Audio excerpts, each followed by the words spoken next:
Hello and good evening, everyone. I am Daylon, the founder of CuriousCore,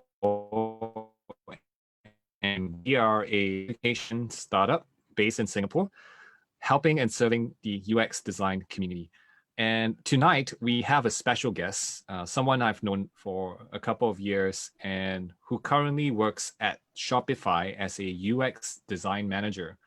So Aditi is actually dialing in from India, where she's currently stuck due to various travel restrictions, right? So we're very lucky to have her tonight. It happens to be around 5:30 p.m. In her place, and before she has dinner, we're going to do a great webinar for tonight's session. So let me do a proper introduction, a little bit about her background. So Aditi is a big fan of collaborative product design that balances qualitative and quantitative data. And she has, as a UX manager, built lean design teams and developed design culture, both in companies she worked for in San Francisco as well as Singapore. And she's worked for companies like Indeed.com, Referral Candy, and now Shopify. She calls her biggest achievement building and developing Postman, an app that helps developers build API faster. And she has created and directed the brand as Postman grew from a free Chrome extension to a full-blown product suite that eventually led to a Series A funding of 7 million US dollars.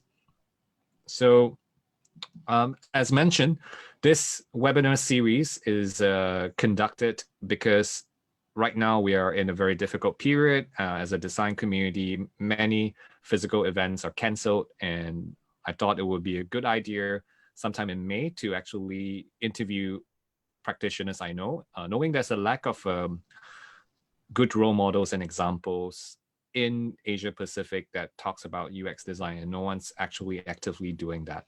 So once again, let's welcome Aditi and put our hands together. You can put virtual hands together with emoticons. All right. And Aditi, welcome to our weekly webinar. How are you doing today? I'm good, thank you. And hi, everyone. Excited about this session. Awesome. So let's start, Aditi, and just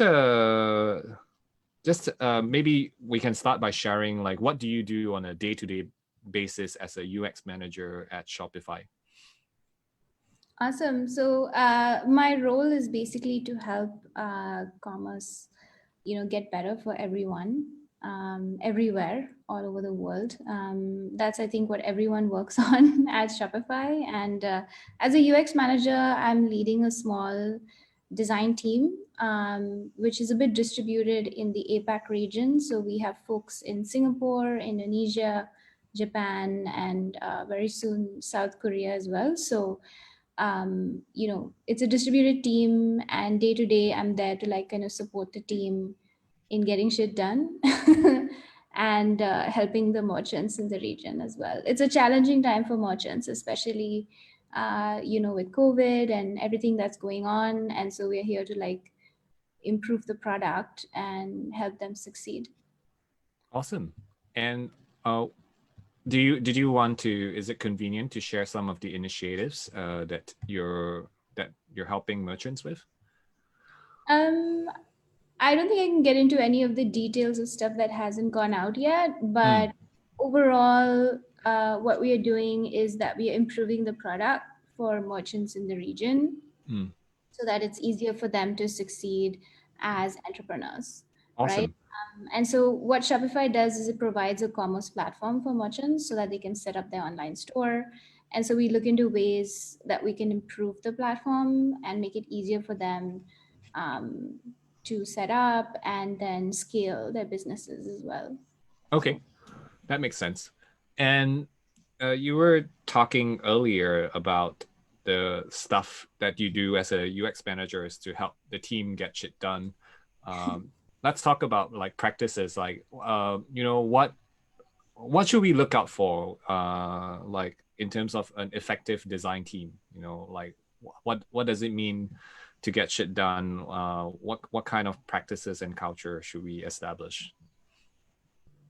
That's an interesting question. I think what is effective is different in different companies. So it really depends on what's the priority at that time. Um, so I guess that's one side of it.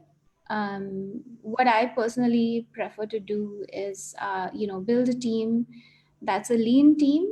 Um, Not necessarily a very big team, but like a lean team where every person is independent, Mm, especially designers, to go and find what is important for merchants, for example, and then have that freedom to build that thing or design that thing or research that thing. So having a lot of independent agents on the team, I think, makes the team efficient. mm, Um, so that's, I think, one side of it. So okay. independence, it depends on the company as well and what the priorities are. And Mm, then I think being flexible as a team is important as well. So um, being able okay. to see changes in the market and being able to pivot as a team, Mm. important. Great. So there's flexibility and a few things that you mentioned, and we'll have the opportunity to get into them in a bit. For those of you who just joined, and we got quite a number of people, over 20 people on Zoom chat right now, as well as on Facebook Live. Welcome. This is Aditi, who is the UX manager at Shopify Asia Pacific. And do you want to share a little bit about how did you get into the UX design industry? Oh, wow, that's really long ago. I think when I graduated many, many years ago, I was trained as a Don't graphic. give away your age. No, I'm not going to mention any years. I Yeah. was trained as a graphic designer in print.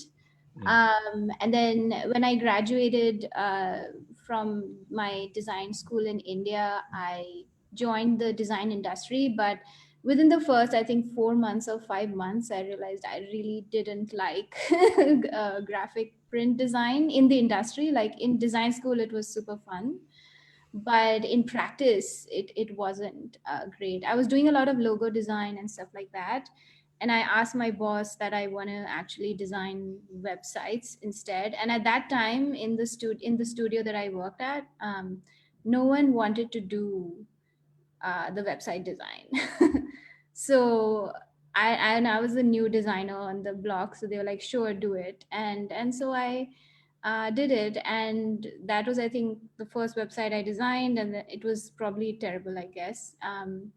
But that's the start, and I just went into digital from there. In those days, digital stuff. My first actual UX role, I would say, is when I worked for HFI, Human Factors International. Um, After a few years of working as a designer, designing like websites and stuff, I felt like I didn't get certain parts of it, and I felt like I need to do more kind of learn more skills. And so I joined HFI as a human factors specialist. So that was my first, I guess, sort of UX title. And human factor specialist is basically a researcher. You go around interviewing people and you come up with insights, and then you give the insights to designers and engineers who may ignore what you've come up with. And so yeah, so that was my first role, and I kind of got started that way. Yeah.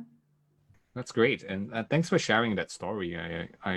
Let's not tell anyone like how long is that ago, but I think you can probably guess if like what design was still emerging back then. Then yeah. So I'm quite curious because you worked in San Francisco, right? The tech capital of the world, Silicon Valley.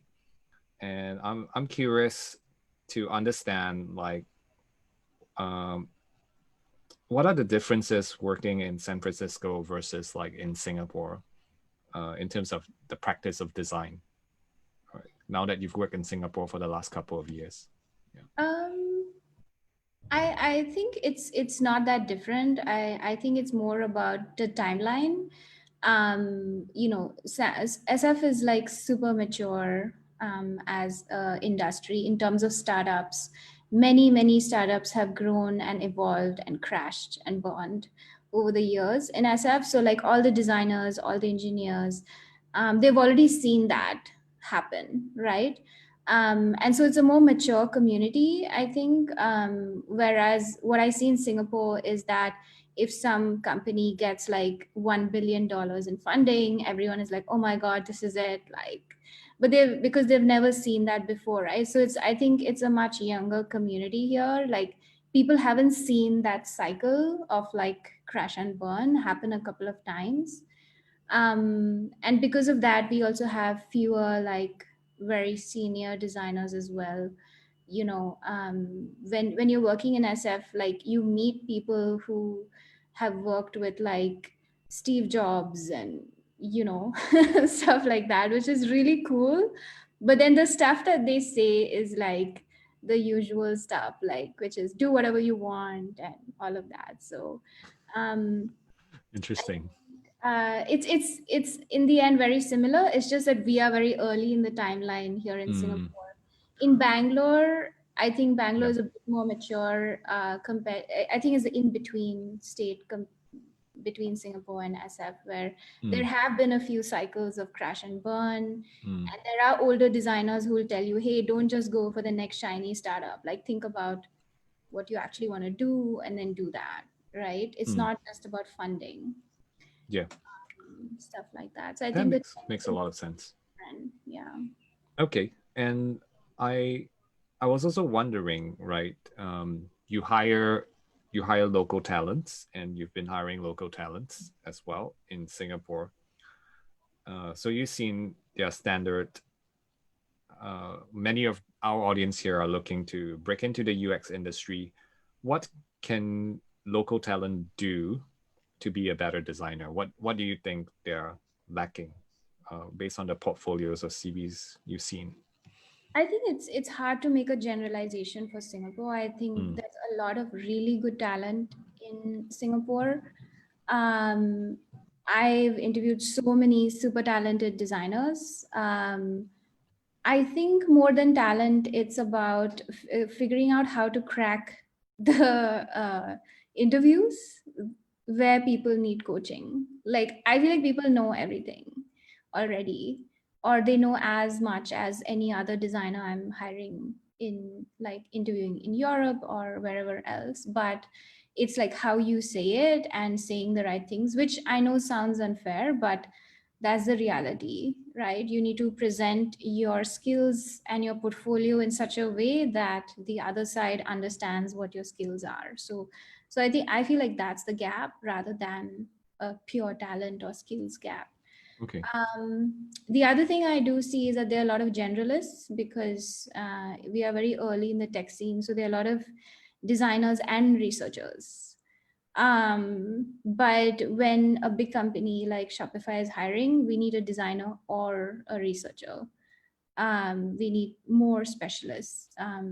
I'm not saying that it's bad to be a generalist. I'm a generalist as well, but when I apply, then I choose what I want to apply as, right? I don't say, oh, I can do everything. Like I try to pitch what my role is or could be in this company. So I think that's important as well. In some companies in Singapore, they want you to do everything, which is why designers know how to do everything. So it's good. But in some companies, you need to kind of angle it in a particular way to get through.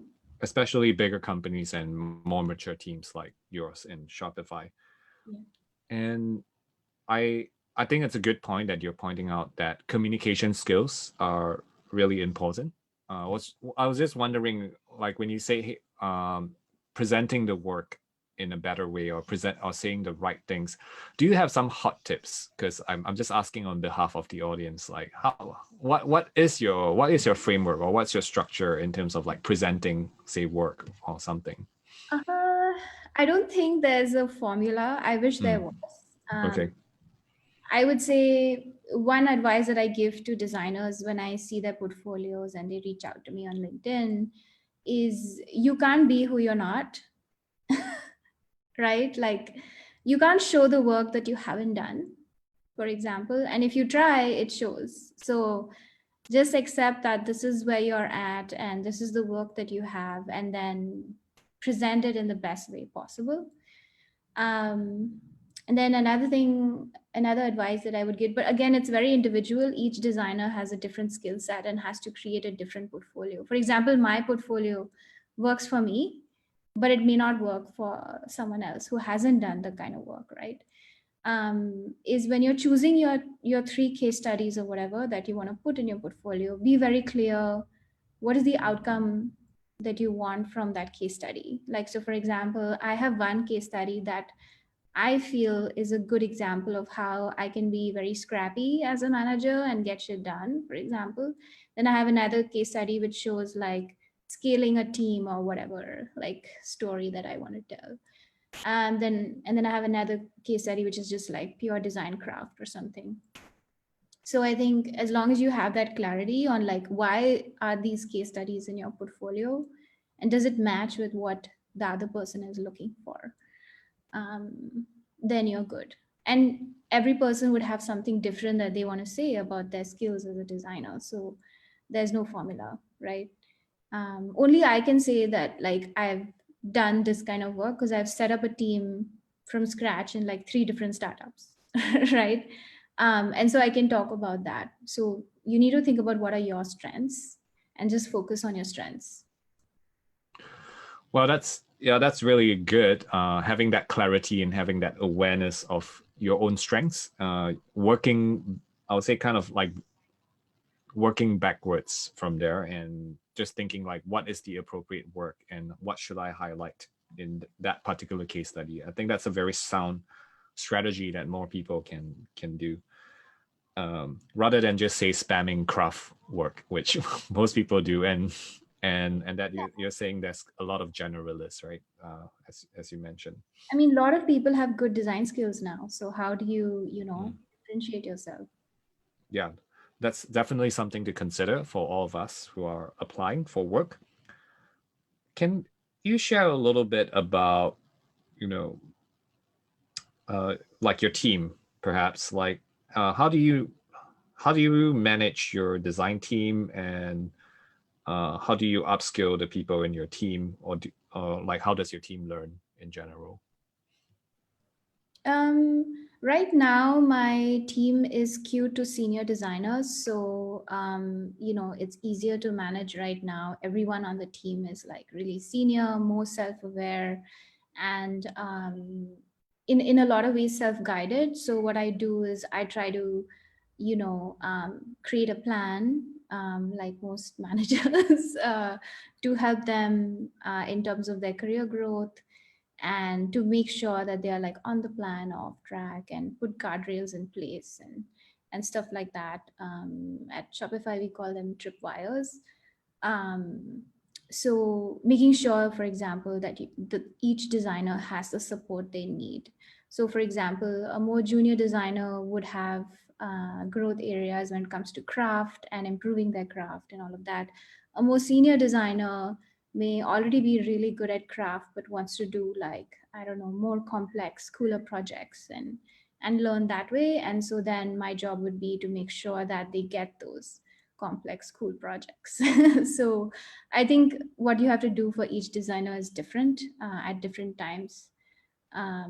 And then also, of course, my job is to help people think about their career growth in terms of raises and promotions as well, and help them navigate the company structure. Okay, I've never heard anyone go that detail about their team members, but I think that's really nice. That's an added benefit if you ever get the opportunity to work with Aditi. That's something she's going to support you in. And you mentioned something about Shopify and how Shopify has a mission to serve merchants and help them, especially during this COVID period. So how has COVID affected the way your team work right now? Like how are you guys managing your own design processes as your each base like everywhere? I think you're talking about remote work. Yeah. Yeah, we all went remote in Feb this year, which was really before everyone else and really early. I think it was a bit easier for us compared to the rest of the company, at least, because we were already working remotely with people who were in Japan or in other places in Asia, and then we were already working remotely with Canada as well. And so we had set up some practices in place to work async. Um, and when everyone went remote, it was definitely hard. But we just kind of doubled down on that and created more ways of getting stuff done while remote. I think the main impact of COVID has been going digital for at least my team. Um, and in some ways it's good because now there used to be a Canada headquarters where everyone would hang out and have water cooler conversations, and we would be in Asia, like far away from those conversations. Um, but now everyone is remote, so when we do join a meeting, everyone is digital. So in a way it has equalized some things for us. In other ways, of course, the team really misses stuff like brainstorming and all of that, and we do see some teams in Singapore go back to offices, and that's not going to happen for us because we're going to remain digital by default even next year. And so we're kind of doubling down on like how to upskill people remotely, how to have those brainstorms and all the sessions that we want to have remotely as well, and we've been working on that. So going digital, I think, is a lot of work. Agreed. Yeah, so that's been the main change in the way we work. Is that and thanks for sharing. I mean, is that something you look out for in team members as well, like their ability to work remotely and be effective as a remote designer? For sure, like now when I hire, I do look at that. And obviously people who are applying because we are remote. So that has also happened. So it's both ways. There are people who are applying who I'm really surprised are considering us because the situations they are in make remote the only option. Um, so yeah, I think written skills are important. Um, you know, Being able to do that async work and all of that is also important. Yeah, that sounds like communication has has been playing a bigger role as communication now isn't happening on a face-to-face basis. Yeah. And you were saying that in terms of your practices as you're hiring, you mentioned, I believe we had a very brief conversation about it. Shopify is hiring. Uh, what kind of roles are you hiring? And, are you also on the lookout for interns? Interns, I think, is only in Canada right now. Mm. Our team here is too small to support interns, at least not yet, hopefully in the future. Mm. But yes, we are hiring. We are hiring designers of all levels. Um, we are still in the middle of like kind of finalizing headcount and like how many people we're going to be hiring next year. But yeah, Mm. definitely hiring and growing the team in Asia. Okay. So what do you look out for? Like what's important to you when you're hiring someone in your team, other than the standard craft competency and all that? Yeah, I think the craft stuff is the basics. Beyond that, I think, we are working in e-commerce, in commerce. So having some domain experience or expertise is important. But I mean, I would say all of this is a nice to have rather than a compulsory, because I've hired people without any e-commerce experience as well. Then if not e-commerce experience, someone who's started their own store, started their own business, has that bit of entrepreneurial spirit would be nice as well. I think that's very typical Shopify. Like we want to hire people who have their own businesses on the side and Shopify actually supports that and gives you funding as an employee. Wow. Did you Yeah. take advantage of that? Not yet. I mean, I Okay. have created my own test store, but I got stuck with like what product I want to sell, because as I'm a designer, I went into a spiraling thought about like all the products that I could potentially do, and All the possible product ideas that you could yeah, sell. it's Yeah. a That lot. makes a lot of sense. Yeah. Then I think it's also, at least for me personally, when I hire, I look for how hungry someone is as well. Like whether they're actually interested in the role is important. So basically three things: hunger, their ability to hustle and I guess be an entrepreneurial streak, and your craft, the basic craft stuff needs to be checked. And we have our first question. Thank you, Kara. Kara is asking from Canada. Oh, hang on. I'll get to your question as well, Fika. So Kara's mentioning that in Canada it seems very competitive. Do you know any resource where one could have a senior designer review portfolio or give tips? Others, please. Do you mean a senior designer from Shopify? I think she just means like a senior designer in general. Yeah, anywhere. I mean, I'm happy to give. I don't know whether it's safe to say this. I think it's okay, but I think you're gonna have a lot of people reach out to you. Just Yeah, I'm happy to give like advice on portfolio. Just DM me on LinkedIn. A lot of people do, and I'm okay. replying eventually. Yeah. So yeah, happy to help anytime or even get on a call. I think you would be surprised, Kara. Like I have reached out to more senior designers as well, like asking for help. Look at my portfolio, and people have replied and given me really good feedback. So you know, go Mm. for it. Like if you're not sure who to reach out to, like message me first, and I can give you some recommendations of people I know who can help as well. So Yep. I hope that answers your question, Kara. That's awesome, Kara. Kara, that's also a very kind gesture of you. Thanks a lot, Aditi, for helping the community. Going to Ophinika's question, I think she's curious. Like, do you have more researchers or designers in your team? Definitely more designers. Mm. It's really like hard to hire researchers. At least I've had a lot of struggle hiring researchers for the team, and we are still figuring out like the best configuration for the region, because we need people who can speak Mandarin, or we need a researcher who can speak Japanese, and it's not always possible to find this unicorn senior researcher who knows Japanese fluently and stuff. So we kind of use a combo of like in-house researchers, or like a freelancer, or a vendor to do our research. I wish we had more researchers on the team, to be honest. Mm. Great.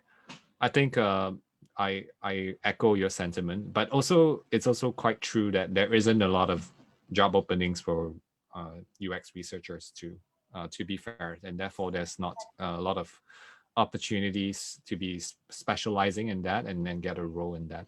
Do like is there anything you look out for in a good researcher? I personally wouldn't be the one hiring a researcher. It would be an Mm. actual research manager Got uh, it. in Shopify. So Mm. I'm not sure if I'm the right person, Person to ask about it. Yeah. but I could try. Like basically, they are looking for like in some ways like a pure researcher, like someone who can do the methodology properly. What I've been told is that a lot of the researchers in the region are evaluative researchers, so all they do is like the evaluative research methods like usability testing or whatever. But we need researchers who can do Generative. quant and like quant, Mm. like survey stuff, and Mm. also do exploratory research methodologies. So Mm. knowing all the methodologies is hard. So Mm. if you want to be research, I would say first know your basics, know all the research methodologies properly. Mm. That's great. Well, that's also something for me to take note of as I'm training mid-career professionals.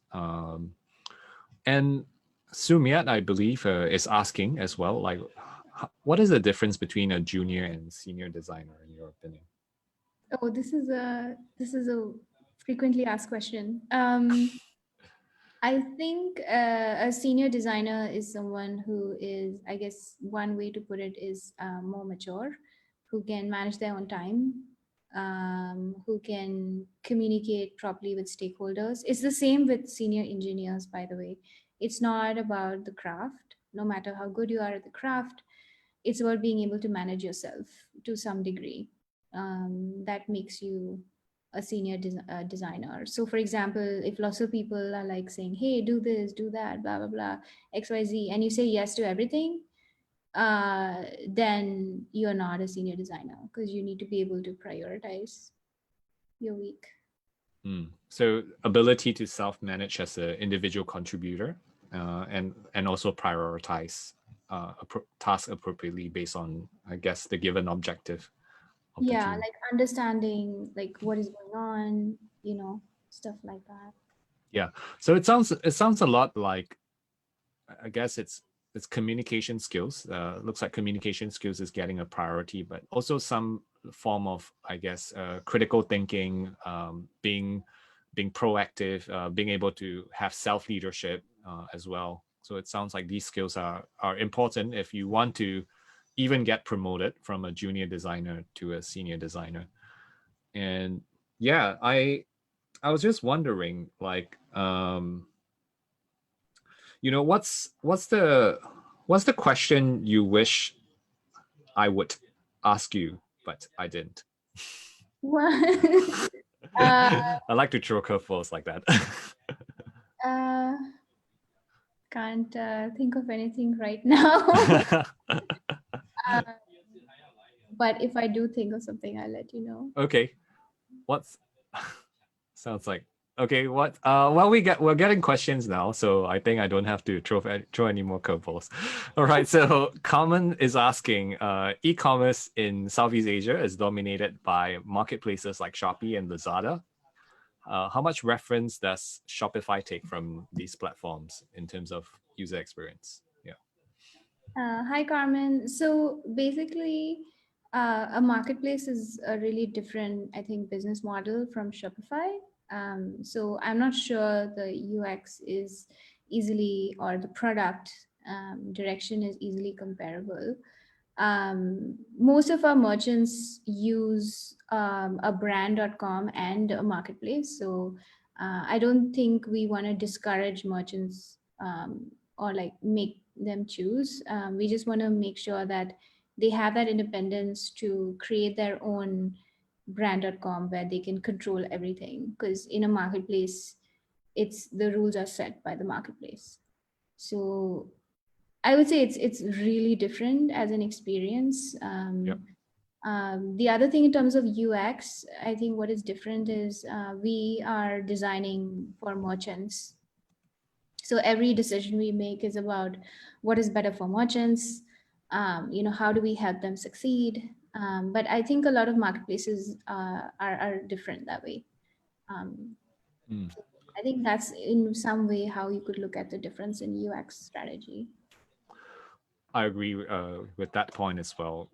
It's two completely different platforms. And we got quite a good question from the crowd over here. RV is asking, Shopify over the years has become very polished, and you're working on the platform. You're still working on the platform on a daily basis. So how do you find areas to make the platform even better, right? Do you hit a ceiling? Like, does it start to become like just incremental improvements? Yeah. Thanks for saying it's very polished. I think once you're inside the Shopify like machine, then you start to see everything that needs to be fixed, and it feels like an infinite number of things. At least for me, I just see lots and lots of things we have, that we have left to do. So I don't see us running out of things Yeah. at all. And I think one thing you also mentioned, you're helping merchants right now, right? And merchants are badly affected by COVID. Generally, retail is affected, right? It's about helping traditional retailers get into online, but also helping those who are online to kind of do better business because now maybe their traditional outlets are affected. So it does sound like there's a lot of stuff or lots of features that are coming up from Shopify to improve it even more. Uh, would you agree with what's being shared, like in terms of the laundry list has increased because of COVID? Yeah, I think there's definitely not just in Shopify, but a general acceleration that I do see personally, like Mm, in switching to digital. A lot of people are switching to digital faster, mm, or are considering the switch when they didn't consider it before. In terms of new stuff, there's always going to be new stuff coming. mm. Uh, so yeah, I can definitely guarantee there's going to be lots of new stuff, new Okay, stuff that inside. sounds really exciting. And uh, do you ever hit the wall, or do you ever feel like you hit the ceiling? And if so, then how do you and your team overcome that? Yeah. Um, I think mostly the challenges we have is in terms of prioritization, which I'm sure a lot of other teams face as well, which is, we want to do 100 things, but we can't. We have to Mm, choose and we have to focus.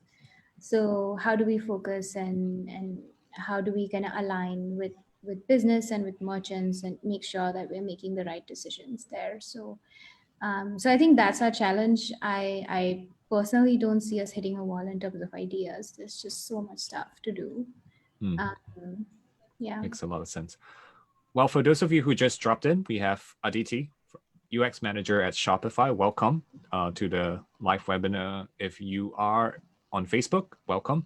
And if you're lucky enough to have a link to Zoom, also welcome and thanks for joining us. We got one more question from Lisa, and she's asking, how do content strategists or UX writers fit into design team? Like, how is there any collaboration? Yeah. That's a great question, Lisa. So we have content designers in Shopify, and they are um, part of UX. So UX has content, design, and research, and all three functions are within UX. Um, I think we also have like UX devs or creative technologists kind of folks as well. And yeah, it's a tight collaboration. Everyone's in the same team. We all pair closely together while working on projects. Especially in Asia and APAC, content is really important, and getting the right content design is important in multiple languages. So, super important role um, at Shopify.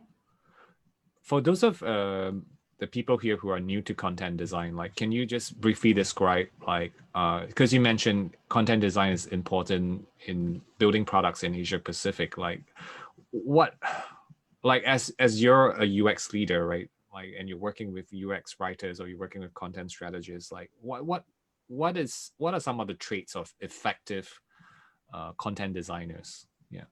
Mm, that's a good question. It brings me back to like the generalist versus specialist thing that I was Mm, saying earlier, where typically a generalist designer does everything, right? They do the content, they do the UX design, and they do the research. mm, In bigger companies like Facebook or Google or Shopify, this role is divided between people. So there's a content specialist, there's a design person, and there's a researcher, and it's different. So the content person is, as depending on their seniority, they work on the structure of how the content should be laid out. They may work closely with language owners or translation people to ensure that it's the right kind of content, and words on the page, like the writing part, is also good. And there are also UX people in the end. So for example, there are a lot of projects which only need content design and don't need an actual designer, right? So depending on the project, you may just put a content designer on it, because all that needs to be done is like changing the content on the page, and that's it. But there's no real like deep interactions that need to be designed, or no actual changes in the flow or anything. So in those cases you would also use a content designer. That's great.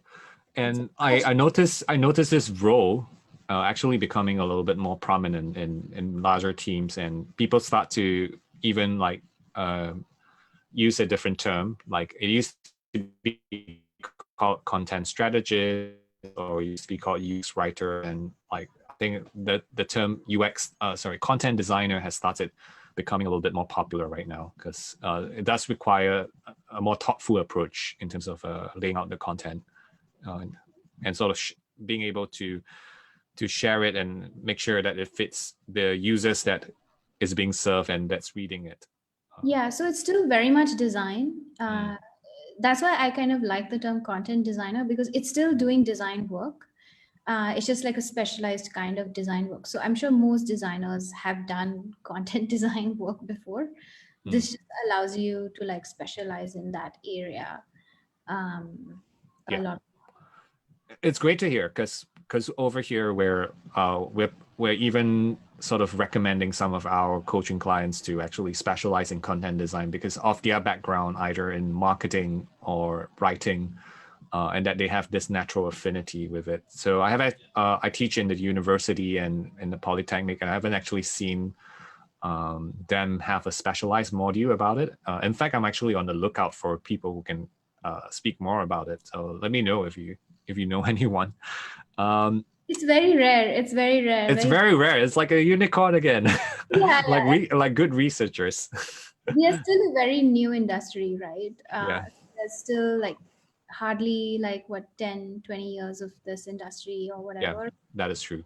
There's still so much time left to develop, compared to marketing, which is like so old as an industry. So yeah, we are very new.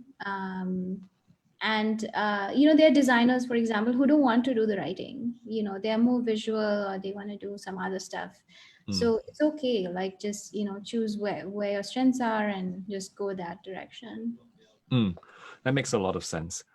And I was just wondering, in terms of yourself as a design leader, how do you keep your skills sharp? Like, how do you continuously improve yourself other than doing the work? Yeah.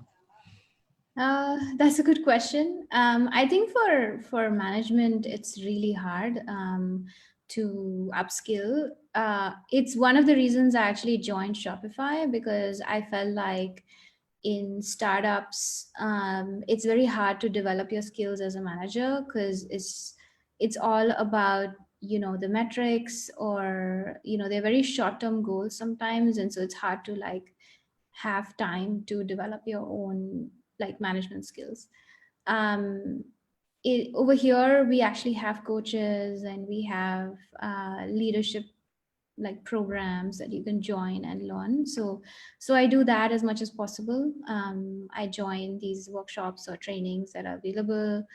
I work with my boss to like set up a program for myself to improve in the things that I think need improving, because all managers definitely need to improve at that. It's a very hard thing to do, and I try to get better at it at least.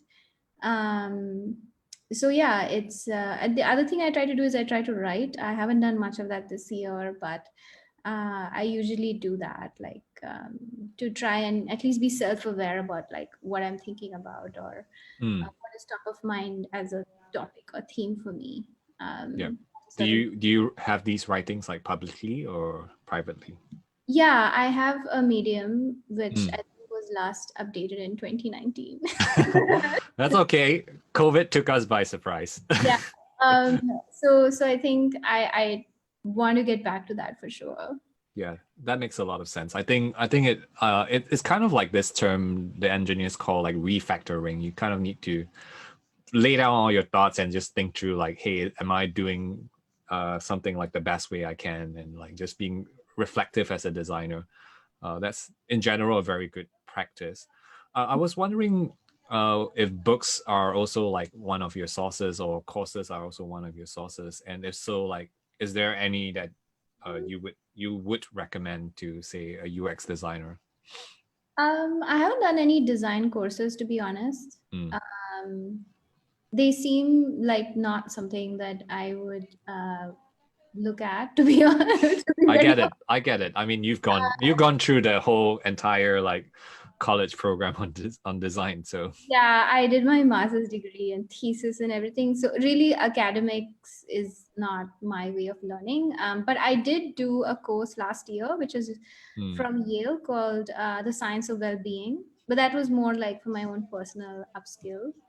Um, mm, I found that very interesting. Yeah, I do read a lot, but mostly I read for my own personal curiosity, mm, rather than it about being too upskill or something like that. So I do find interesting topics, like for example, stuff like commerce and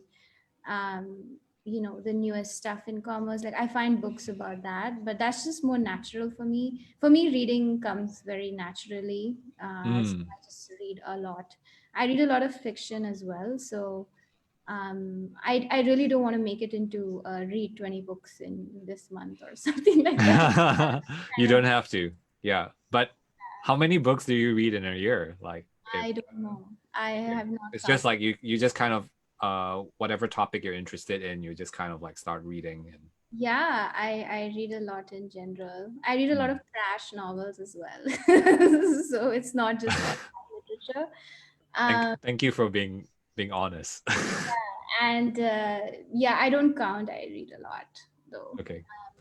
I think what helps me learn is new experiences. I think some amount of Mm, self awareness is important. And what I've realized is that being in new situations and trying different things helps me learn. And so I have changed a lot of jobs in my career, and it's been very deliberate, mm, because I want to try what it's like to work in a startup. I want to try what it's like to work in a big company. mm. I learn a lot from people as well, like real people in a one-on-one. I ask Yeah. them questions and I get answers, and that's I think how I learn best Yeah.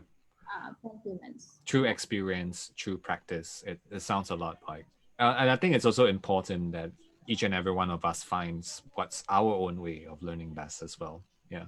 Yeah, I've seen that, sometimes it's the opportunity that limits you. Like if you don't have the opportunity to practice, you will never learn that thing, right? Mm, And so you need to put yourself in a position where you can learn that thing. Otherwise, you will never learn it.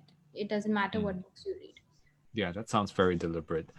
We have one very practical question. RV is asking you, what catches your attention when you are looking at portfolios or CVs? Interesting. I think I'm always interested when I look at a portfolio. I every portfolio I look at is interesting. What makes a portfolio stand out, I think, is the structure, the way it's introduced, or um, generally laid out. You can tell when someone like thought about the audience and made the portfolio. Um, so I think that tends to stand out. Um, but overall, obviously, I'm a designer, so yeah, good looking portfolios definitely stand out. And they're not Beautiful very things. common. Yeah. Yeah, it's not very common. Um, Interesting projects sometimes stand out, like especially if I see the name of a company or a product that is familiar to me, Mm, that may stand out as well. okay. Well, we suddenly got a lot of questions, but we only have a couple of minutes left. Let me try and combine some of them. I think Rohit, we asked your question earlier, so you can watch the recording later. For Hanisa is asking, have you actually met a UX designer who was once an engineer? So, like, Yes, did many. you know how they converted or changed their career path? I actually hired someone like that once. Mm, I think it's a totally very possible switch to make. I think it's very much easier now to do this switch than before. Mm, Coming from an engineering background will make it easier for you to do UX, in my view. The more skills you know, the better, right? So I just think it's a plus in your, portfolio.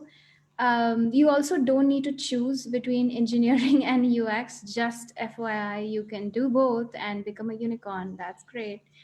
But if you do want to switch to UX, like anything else, you need to practice, you need to do projects, you need to show work that you've done.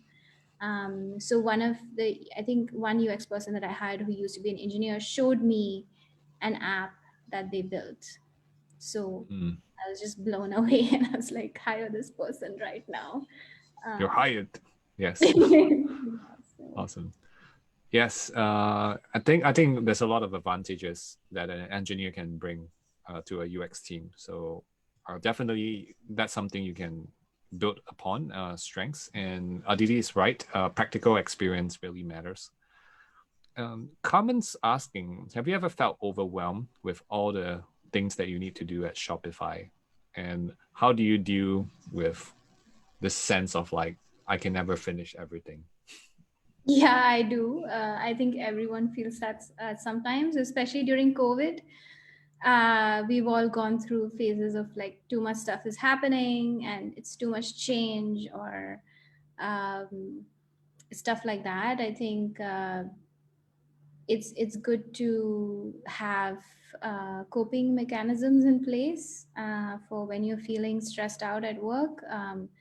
Talk to your boss if you don't want to talk to your boss. Talk to your peer or a friend.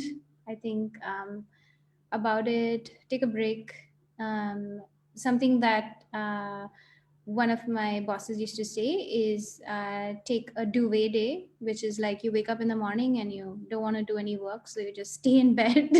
So sometimes I think a vacation helps. Take a few days off. It's best to take vacations before you feel like overwhelmed as well. So try to predict your burnout before you burn out would be my recommendations. So take regular holidays so that you never feel like that. So yeah, I think take And time off, have a good social network. Sometimes it's okay to just feel overwhelmed and take some time off. Yeah. that sounds great. And at the same time, I think it's we're nearing the end, but I want to do something. If you don't mind, I want to do something a little special. I'm gonna help you do a product market test, right? So if you're on this call, and I actually pasted Aditi's portfolio, right? So Aditi's portfolio is actually on the Zoom call.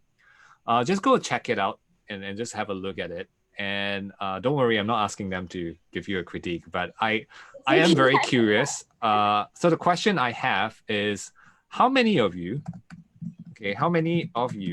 would be willing to pay for a print by Aditi? Print. Yeah, you do a lot of print illustrations, right? Like I noticed there's a lot of illustrations in your work. How Yes. many? Okay, I'm just doing a market test for you for fun. Like, how many of you would be willing to pay for a print? Like if Aditi sets up a Shopify store and she sells her illustrations and prints, like in stickers or in posters, and like how many of you would be willing to pay for it? So Anna said yes. Okay, we got customer validation now. Awesome. Shankar says I'm in. Look, RV says me. Okay. Well, it looks like you can do your prototype on Shopify now. Definitely. And then you can announce it. Happy to share it with a couple of people, and and yeah, then we can see whether people put like the money behind like what you're saying. Definitely. Thanks, folks. You're welcome. Yeah, I personally, I think one of the things that really stood out for me when I saw your portfolio is your illustration. It has a very distinct color palette. It has a very distinct style. while Carmen's volunteering to do marketing for you. So looks like, wow, you're starting to attract your own little entourage. Yeah, let's make that happen, man. Awesome. Thanks. Yeah, that's the power of Thanks for all hustling. the questions. A lot of Yeah, really good questions. on Shopify, no less. Indeed, that's eating your own dog food. That's what they say in Silicon Valley. Okay, so we'll close off Facebook Live and questions. But for some of you who maybe want to stay around for a couple of minutes, feel free to. And for those of you who are leaving, please just leave a thank you note either here or later when you're connecting with Aditi. Okay, and Aditi, you're open to connecting on LinkedIn, right? Yeah. Add me. Okay, awesome. So I'm going to start the live stream. Thank you for attending. For those of you on Facebook Live,